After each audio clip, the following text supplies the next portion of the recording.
Hi guys, I'm back to show you a couple more things. First is where to track your movement. So cardio specifically, if you're doing it, besides just walking, you're gonna go to the plus sign and you're gonna go to log activity. The activity type has things to choose from, or you could choose other, but this is where you might choose hiking or walking or running. You can also do like yoga, or I did Pilates. And then of course you can fill out all of this and put the notes for more specificity, and then log, and it will show up in your recent activity, and that will go to your coach as well. For updating supplements, for right now, it's under profile, so hopefully you found it when you managed all your preferences, but just to show you again, if you ever have any supplement changes, go to profile, manage, current plans, and it's down here at the bottom. The more specific you are, the better, because when you are looking at your micronutrients in your nutrition, it will actually give you the option to factor in your supplements as well. So specific brand, dosage, all of that would be helpful. Lastly, I'm going to show you how to do a recipe when you're in nutrition or from the plus sign, log nutrition, quick add. You're going to go to search, AI search. Remember, this is what we're using most often for now. This is where you're actually going to build your recipe. You don't even have to go to a recipe page or anything, because we're going to save it once we put everything in here. So we're just going to start listing things in the total amounts that you used for the whole recipe. And you don't have to worry about weighing things before and after. Bear with me. So let's say we're doing a soup.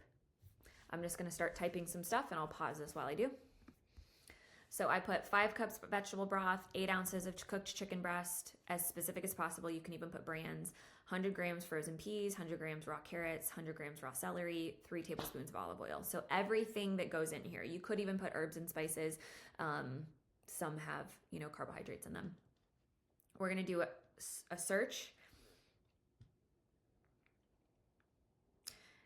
And it will create the entry, and this is for the entire soup. So what you're gonna do is click on it, save it as a template, and you're gonna say,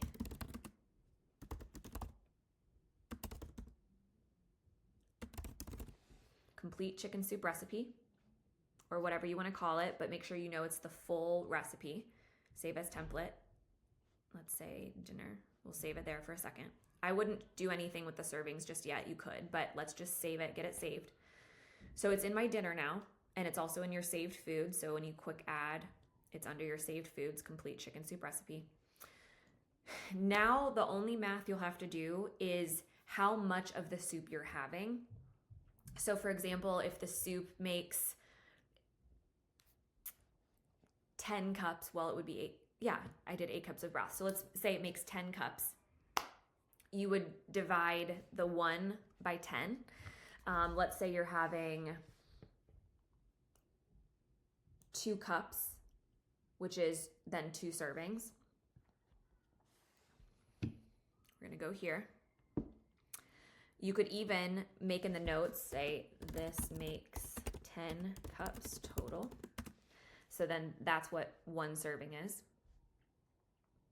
If you're doing 1 cup, you would do 0.1, because this makes 10 cups, for example.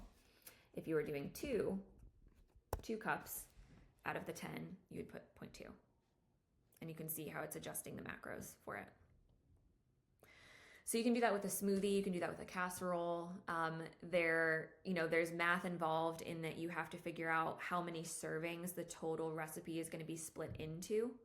But that's a good place for you to start when you are creating any type of recipe.